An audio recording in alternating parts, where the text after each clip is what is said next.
नमस्कार बंधु माने प्रकाश ज्ञान टीवी तरफ आपण को स्वागत। जीवन जेतेबेले सबु द्वार बंद लगे जेतेबेले निज लोक मध्य अजणा होई जांती सेतेबेले जदि केही साथी दियंती से हेउचंती श्रीकृष्ण। आजिर एही वीडियो रे आमे जानिबा कृष्ण काहीकि दुख दियंती। कर्म कहिले कौन बुझ भगवान केबे आमको छाड़ती कि एही विषय रे आलोचना करिबा।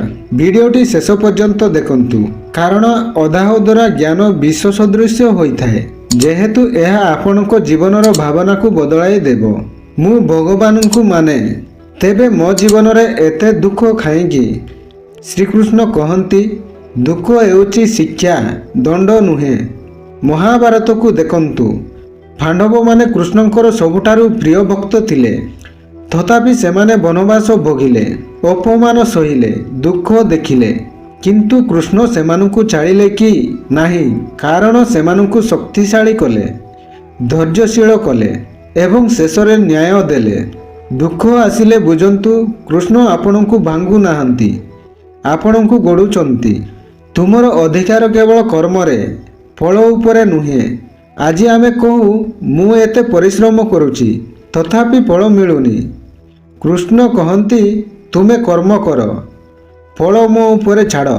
जो लोक कर्म करी मध्य धैर्य रखे से लोकंकु कृष्ण केबे खाली हाथ में पटाती नहीं। डेरी हेबो किंतु अन्याय हेबो नहीं। आजिर सबुठारु बड़ रोग हेउछि भय भविष्यतर भय। लोक कौन कहिबे ताहार भय विफलतार भय। कुरुक्षेत्र रे अर्जुन मध्य भयभीत होइथिले से धनु छाड़ी देइथिले। सेतेबेले कृष्ण कहिले जो लोक भय को हराए सही लोक विजयी होइथाए। भय छाड़ी निज कर्तव्य कर मु तुम सहित अछि। जो लोक भगवान को धरिछि से एका नुहे। लोक छाड़ी देवे समय बदली जीव भाग्य मध्य परीक्षा नेब किंतु श्रीकृष्ण केबे नुहे। द्रौपदी जेतेबेले सबु आशा छाड़ीदेले से कृष्ण को डाकिले सही एक डाक तांकु रक्षा कला। जो दिन तुमे निज अहंकार छाड़ी सत्य मनरु कृष्ण को डाकिब से दिन भगवान निश्चय आसिबे। श्रीकृष्ण कहती कर्म कर भय छाड़ भरोसा रख दुख अस्थायी कृष्ण स्थायी। बहुत लोक कहती मु प्रार्थना करुची किंतु भगवान किछि करुनाहांती।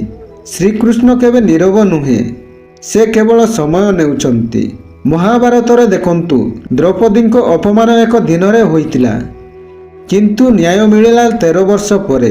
कृष्ण तुरंत फल दियंती नाही किंतु सठिक फल दियंती। जदि आज भगवान चुप अछंती बुझंतु आसंता काली से बड़ उत्तर देवे। केबे एमिति होइछि कि हठात चाकरी गला निज लोक छाड़ी देले सबु स्वप्न भांगी गला। आमे कहू भगवान मो सहित अन्याय कले किंतु कृष्ण कहती मु नेली कारण तुमे भूल जिनिस को धरिथिलो भूल रास्ता रे जाउथिलो।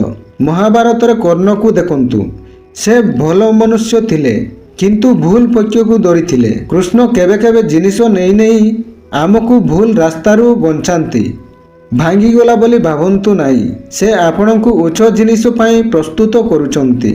सुदामा गरीब थिले किंतु भक्ति रे धनी थिले। से खाली हाथ रे कृष्ण को पाखकु गले किछि मागिले नाही। कृष्ण किछि कहिले नाही किंतु सबु देई देले।